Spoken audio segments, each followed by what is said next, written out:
Sleep. We all need a healthy 8 hours of it, but a lot of us students just aren't able to get enough. What begins with a few nights of troubled rest or extended study can quickly snowball into fully blown insomnia, a condition that affects over 30% of adults. This can cause a range of issues in day-to-day life, such as troubles with concentration, lack of energy, and can even be both a symptom and cause of several mental health disorders. It's a problem that impacts many university goers, with recent studies suggesting that up to 60% of all students suffer from a poor quality of sleep.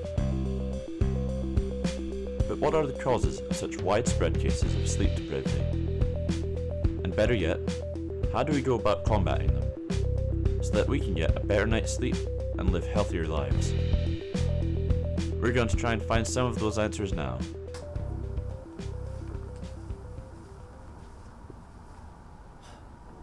Hi, I'm Matthew McCoach, and welcome to Sleepless Students. We're going to learn to sleep good. That was the fakest I should probably have a disclaimer before I start. This video isn't really meant to be a treatment for insomnia or any sleep disorder, really. I'm literally the furthest thing from an authority figure on mental health that you could ever find. These are just some reasons that some students experience general sleeplessness, plus a few tips and tricks on how to deal with that for a better night's sleep. While there is a lot of overlap between the former and the latter, the key difference is that chronic insomnia is defined as having occurred 3 times in a week and for at least 3 months. With that in mind, if by the end of the video you think you actually do have insomnia, I recommend you talk to an actual healthcare professional, or just visit your university's health service. Okay, so it turns out that there's a lot of different factors that can cause difficulty sleeping. While I was busy also not sleeping, I did some research and found some of the more common ones. The most prevalent cause is probably a more obvious one: stress and anxiety. If you have an upcoming presentation you're worried about, something troubling happening in your personal life, or a vital piece of university assessment that you left to the last minute, then it's pretty normal for those things to keep you up at night. Side note, don't do that last one. Future me can attest to that. It's a bad idea. Don't do it.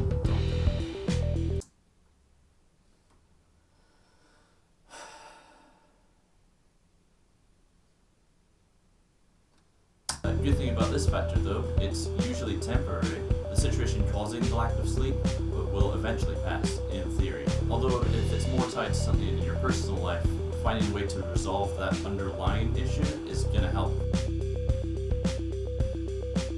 Students often elect to cram revision and studying and coursework all into late nights and early mornings.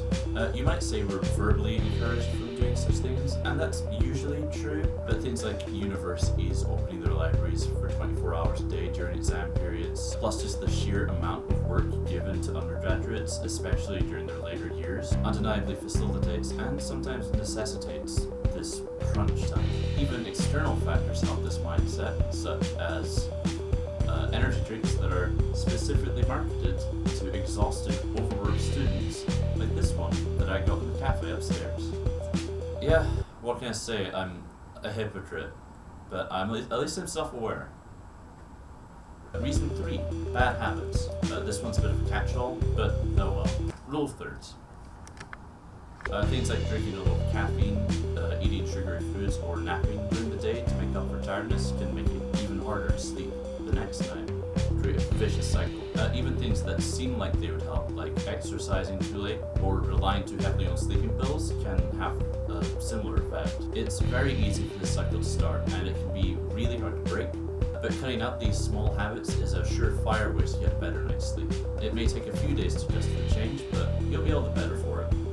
So those are the 3 big reasons that sleeplessness affects students so much. Obviously there are other reasons. I'm going to cite my sources at the end in case you want to learn more about it yourself. But I thought I'd finish up by just barreling through a bunch of small things that you can do to get your body and yourself in the mood for a better night's sleep. Next, you can Read a book, listen to music, or podcasts, or relaxing sounds. Turn off bright lights, that one should be pretty obvious. Do breathing techniques. Exercise. Have a warm drink. And take a break from your phone before you go to bed. If you do all that, you'll get your healthy 8 hours of sleep.